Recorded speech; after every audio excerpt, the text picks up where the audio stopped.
지금 캐나다에서는 난리가 났습니다. 캐나다 명문대의 한 교수가 한국인에게서 충격적인 사실을 발견했기 때문인데요. 무려 30년 동안 한국만을 집중적으로 연구해온 해당 교수는 수십 년간의 연구를 통해 한국만이 가지고 있는 진짜 무서운 무기가 뭔지 밝혀냈다고 합니다. 더욱 놀라운 건 한국인이라면 태어날 때부터 누구나 가지고 있는 이 무기의 정체를 정작 전 세계에서 유일하게 한국인만 모르고 있다는 사실인데요. 해당 교수는 한국인이라면 이 사실을 반드시 알아야만 하고 이를 절대로 잊으면 안 된다며 강력하게 주장하고 있습니다. 그렇다면 이 교수가 발견한 것의 정체가 대체 뭔지 함께 알아보러 가실까요? 안녕하세요. 저는 토론토 대학교 동아시아학과의 앙드레 슈미드 교수입니다. 평소와 다름없던 어느 날 아침, 제 책상 위에 놓인 한 권의 책이 시선을 사로잡았죠. 조선왕조실록이라는 제목의 영문 번역본이었어요. 사실 이 책과의 만남은 우연이 아니었습니다.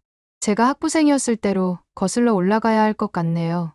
당시 저는 중국의 명나라와 일본의 에도 시대를 주로 연구하던 학생이었어요. 동아시아의 두 거대한 문명을 비교하면서 그 사이에 있는 상대적으로 작은 땅덩어리를 가지고 있는 나라가 궁금해지기 시작했죠. 그 나라는 바로 한국이었습니다. 어떻게 이렇게 작은 나라가 두 거인 사이에서 살아남을 수 있었을까? 이런 의문이 제 학문의 시작이었습니다. 사실 처음에는 단순한 호기심이었어요. 도서관 구석에 꽂혀있던 한국사 관련 서적들을 하나둘 펼쳐보기 시작했죠. 그런데 이상한 점을 발견했습니다. 다른 나라들의 역사가 승리와 정복의 기록이었다면 한국의 역사는 마치 끊임없는 저항의 기록 같았어요.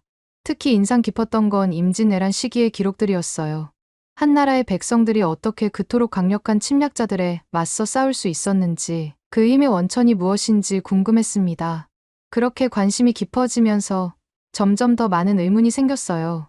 책에는 나오지 않는 이야기들이 분명 있을 거라는 생각이 들었죠. 왜 한국은 이토록 강한 민족의식을 가지게 되었는지, 어떻게 그들만의 문화를 지켜낼 수 있었는지, 이런 질문들이 제 머릿속을 가득 채웠습니다. 그랬던 저는 조선왕조실록이라는 책을 접하게 됩니다. 사실 처음에 그 책을 접했을 때는 그저 평범한 역사서라고만 생각했어요. 동아시아학과 학생으로서 읽어봐야 할 수많은 자료들 중 하나라고 여겼던 거죠. 하지만 그 책을 펼치는 순간 제 인생이 완전히 다른 방향으로 흘러갔고, 당시에는 이 선택이 지금의 저를 만들어줄 거라고는 꿈에도 몰랐죠. 아무튼 조선왕조실록을 계속 보는데 책장을 넘길수록 이상한 점들이 눈에 들어왔습니다. 다른 왕조의 역사서와는 달리 조선왕조실록은 자신들의 잘못과 부족한 점까지도 꼼꼼하게 기록해두었더군요. 임금의 실수도, 관리들의 비리도, 민심이 흉흉해진 이유까지도 숨김없이 써놓은 모습에 깊은 인상을 받았습니다. 평소라면 그저 스쳐 지나갔을 기록들이었겠지만 그날은 달랐어요. 특히 흥미로웠던 건 백성들의 생활상을 다룬 부분이었습니다. 외세의 침략이 있을 때마다 백성들이 보여준 놀라운 저항 정신과 단결력이 상세히 기록되어 있었거든요. 그렇게 며칠을 책에 파묻혀 지내다 보니 문득 깨달았어요. 도서관의 책들을 그저 읽는 것만으로는 한국이라는 나라를 온전히 이해할 수 없다는 거요. 그래서 과감한 결정을 내렸습니다. 직접 한국에 가보기로 한 거죠. 2000년대 초반, 저는 드디어 처음으로 한국 땅을 밟게 되었습니다. 수많은 여행객들이 종종 걸음으로 게이트를 빠져나가고 공항 직원들은 재빠르게 승객들을 안내하고 있었죠. 하지만 진짜 충격은 그때부터 시작이었습니다. 택시 승강장에서 기다리고 있자니 검은색 택시 한 대가 제 앞에 경적 소리를 내며 정차했어요. 어디로 가실래요? 운전기사님의 질문에 답하기도 전에 제 캐리어는 이미 트렁크에 실려 있더군요. 서울로 향하는 길에서 경험한 건 그야말로 아찔한 모험 같았어요. 운전기사님은 차선을 마치 물결처럼 자유자재로 갈아타며 속도를 냈고 저는 무의식적으로 손잡이를 움켜쥐었죠. 브레이크와 엑셀 페달을 밟는 리듬이 마치 춤을 추는 것 같았어요. 처음에는 두려웠지만 이상하게도 점점 흥미진진해지기 시작했습니다. 그렇게 호텔에 도착하고 나서도 놀라운 일들의 연속이었어요. 짐을 풀고 잠시 로비에 앉아 있는데 이번에는 체크인하는 사람들의 모습이 제 시선을 사로잡았습니다. 다들 서두르는 걸 넘어서 마치 경주하듯 움직이더군요. 프런트 직원이 키를 건네자마자 엘리베이터로 달려가고 심지어 엘리베이터 버튼도 여러 번 연달아 누르는 모습이 인상적이었죠. 특히 신기했던 건 점심시간에 본 광경이에요. 호텔 근처 식당가에 들어섰는데 직장인들이 놀라운 속도로 식사를 하고 있었어요. 바쁘게 숟가락을 움직이면서도 옆 사람과 대화를 나누고 심지어 전화 통화까지 하는 모습이 신기했죠. 15분이면 식사를 마치고 다시 사무실로 달려가더군요. 당시에는 이런 모습들이 그저 이해하기 힘든 문화처럼 보였어요. 왜 이렇게들 서두르지? 라는 생각뿐이었죠. 이렇게 처음 마주하게 되었던 한국에서의 첫 달은 정말 눈을 뗄 수 없는 시간이었어요. 아침마다 도서관에서 역사 자료들을 뒤적이다가 오후가 되면 거리로 나가 한국인들의 모습을 관찰했죠. 그러다 문득 깨달았습니다. 수백 년 전 조선왕조실록에서 봤던 그 백성들의 정신이 지금 이 순간에도 고스란히 살아 숨쉬고 있다는 거요. 토론토의 동료들과 연락을 하면서 이런 경험들을 나누었는데 그들의 반응이 인상적이었어요. 앙드레, 당신이 지금 연구하는 한국, 그 나라를 이해하면 동아시아 전체가 보일 거예요. 처음에는 그저 격려의 말로만 들렸지만 지금 생각해보면 그들이 정확히 맞았어요. 이후에 저는 한국에 대해 찾아보면서 충격적인 기록들을 볼 수 있었거든요. 첫 번째로 제가 발견한 충격적인 기록들 중 하나는 몽골 제국의 비밀 문서에 대한 내용이었는데요. 유라시아를 휩쓸던 몽골 제국의 진짜 속내가 담긴 문서였죠. 사실 처음 그 문서를 봤을 때 저는 제 눈을 의심했어요. 세계 최강대국 몽골이 정작 고려 앞에서는 엄청나게 고생한 흔적들이 보였거든요. 간단히 말씀드리면 1231년부터 28년이라는 긴 세월 동안 무려 7차례나 침공을 했는데도 고려를 완전히 지배하지 못했다는 내용이었죠. 당시 몽골군 지휘관들의 보고서를 보면 답답함이 묻어났어요. 다른 나라들은 대부분 한두 번의 침공에 항복했는데 이 작은 나라는 도저히 무너뜨릴 수 없다는 거였죠. 특히 고려의 항전 방식이 특이했어요. 수도를 강화도로 옮기고 몽골군이 지나갈 길목의 물자를 모두 없애버리는 초토화 작전을 펼쳤더군요. 몽골군이 쳐들어오면 잠시 피했다가 그들이 물러가면 다시 모여서 저항하는 끈질긴 전술이었습니다. 심지어 몽골 제국의 기밀 문서에는 이런 기록도 있었어요. 고려인들은 다른 나라처럼 순순히 항복하지 않고 끝까지 저항한다. 이들을 점령하는 데 너무 많은 비용이 든다라는 내용이었죠. 세계를 제패한 몽골조차 이 작은 나라 앞에서는 한숨을 쉬어야 했던 겁니다. 하지만 이 기록들을 찾아볼 당시만 해도 이런 기록들이 후에 어떤 의미를 가질지 생각지도 못했습니다. 지금 돌이켜 생각해보면 이때부터 이미 한국인들의 특별한 DNA가 보이는 거였는데 말이에요. 위기가 올수록 더 단단해지고 압박이 심할수록 더 끈질겨지는 이런 정신이 현대 한국의 놀라운 성장을 이끈 힘이 되었다는 걸 그땐 미처 알지 못했죠. 몽골의 기록을 읽고 나서 저는 또 다른 충격적인 문서를 발견했어요. 바로 임진왜란 당시 일본 장수들의 비밀 일기였죠. 1592년 20만의 대군을 이끌고 조선을 침략한 도요토미 히데요시. 그는 한 달이면 조선을, 석 달이면 명나라까지 정복할 수 있다고 호언장담했다고 해요. 처음에는 당연히 도요토미 히데요시의 말처럼 될 것 같았어요. 부산에 상륙한 일본군이 파죽지세로 한양까지 밀고 올라왔다고 하니까요. 하지만 일본군들은 바다에서 그들을 기다리고 있는 운명의 저주를 몰랐던 모양입니다. 왜냐하면 이순신이라는 이름이 처음 일본군 기록에 등장했을 때 그들은 그저 조선의 한수군 장수라고만 썼더라고요. 하지만 며칠 뒤부터 일기의 톤이 완전히 달라져요. 그도 그럴 것이 여러분들도 다들 잘 알고 계실 거북선이라는 특이한 전함을 만들어 엄청난 수의 일본 수군을 무찔렀잖아요. 그리고 이때 당시의 당혹감은 기록에도 고스란히 드러납니다. 도대체 이게 무슨 배인가? 아군의 화살이 통하지 않는 거북 모양의 괴물 같은 배다. 이순신이라는 자가 이끄는 함대가 우리 보급선을 또 침몰시켰다. 이러다가는 전군이 굶어 죽을 판이다. 특히 놀라웠던 건 육지에서는 일반 백성들까지 나서서 의병을 조직했다는 거예요. 농민들이 쟁기를 던지고 무기를 들었고 부녀자들은 굴량미를 나르고 심지어 스님들까지 전투에 참여했다고 합니다. 절대로 가만히 당하고만 있지 않았던 거죠. 결국 이런 한국인들의 저항 앞에 7년 만에 일본군은 철수할 수밖에 없었습니다. 이 기록들은 단순한 패전의 기록이 아니었습니다. 400년이 지난 지금의 한국을 이해하는 중요한 열쇠가 여기 있었던 거죠. 위기가 닥칠 때마다 하나로 뭉치고 불가능해 보이는 상황에서도 새로운 길을 찾아내는 한국인들은 이미 그때 완성되어 있었던 겁니다. 지금 한국이 세계 시장에서 불가능을 가능으로 만드는 것도 언제나 새로운 혁신을 이뤄내는 것도 어쩌면 당연한지도 모르겠어요. 이순신 장군이 거북선으로 전세를 뒤집고 백성들이 하나가 되어 저항했던 그 정신이 지금도 이 나라 사람들의 피 속에 흐르고 있으니까요. 하지만 이 와중에 가슴 아픈 기록들도 있었는데요. 당시에 발견한 일제강점기 자료들은 보면 볼수록 너무 속상해서 보기가 힘들 정도였습니다. 1910년 이후의 기록들을 읽다 보면 그 시대를 살았던 한국인들의 숨소리가 들리는 것만 같았거든요. 한국인들은 자신들의 언어와 문화를 빼앗기고 독립운동가들은 끌려가서 끔찍한 일들을 당했죠. 하지만 놀라웠던 건 이런 극심한 탄압 속에서도 한국인들은 결코 굴복하지 않았다는 점이었습니다. 특히 1919년 3월의 기록들은 정말 지금도 그 문서들을 떠올리면 목이 메어옵니다. 학생, 농민, 종교인은 물론 평범한 시장 상인들까지 거리로 나와 독립을 외쳤죠.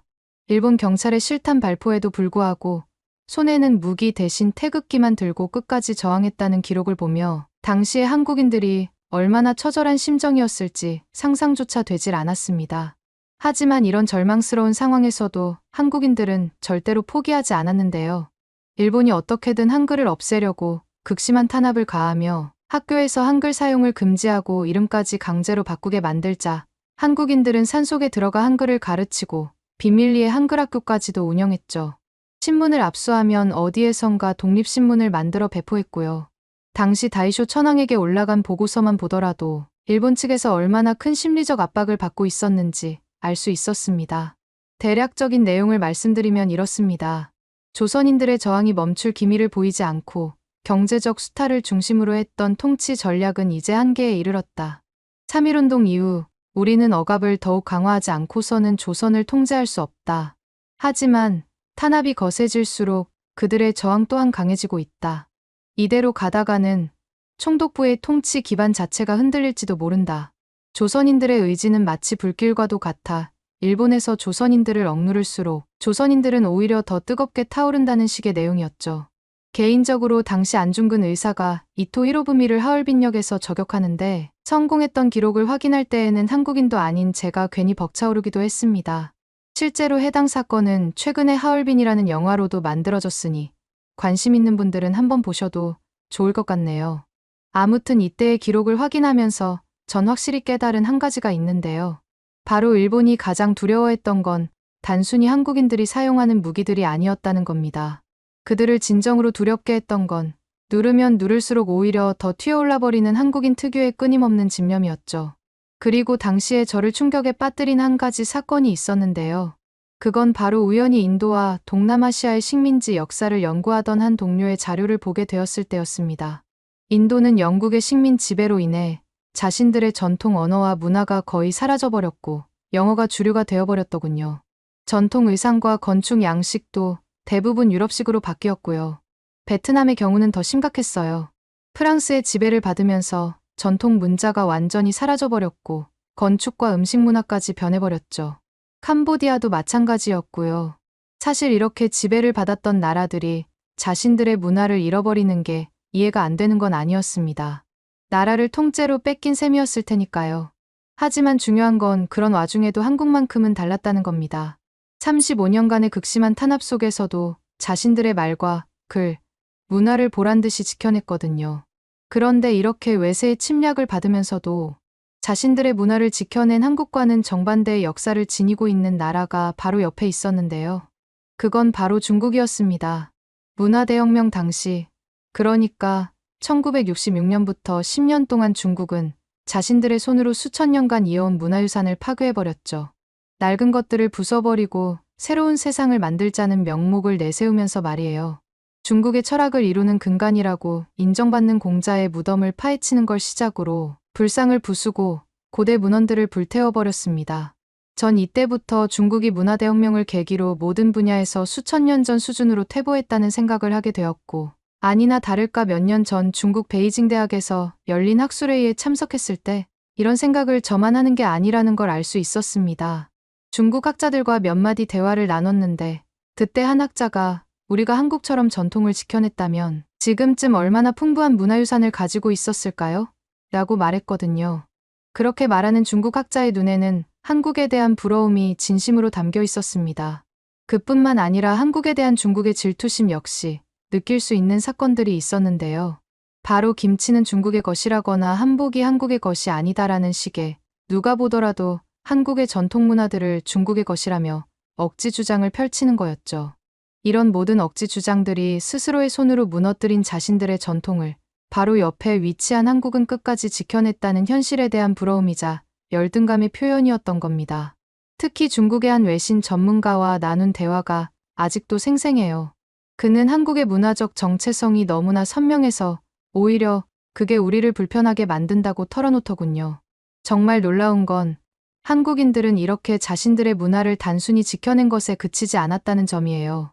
최근 들어 한복이 세계적인 패션 트렌드로 떠오르고 있잖아요. 파리, 밀라노, 뉴욕의 패션쇼에서 한복의 미학을 재해석한 작품들이 선보여지고 있어요. 심지어 보그나 엘르 같은 세계적인 패션 매거진에서도 한복의 현대적 해석을 문화적 정체성에 세련된 진화라고 극찬하더군요. 그뿐만 아니라 제가 본 한국인들의 특징은 외국의 것을 들여와 한국식으로 재해석하는 능력도 대단하다는 겁니다. 치킨만 봐도 알 수 있죠. 미국에서 건너온 치킨을 한국만의 방식으로 바꿔 이제는 K치킨이라는 새로운 문화를 만들어냈잖아요. CNN에서도 한국은 치킨마저 자신들만의 방식으로 재창조했다며 놀라워했죠. 최근에는 오징어 게임이라는 드라마를 통해 또 한 번 세계를 놀라게 했어요.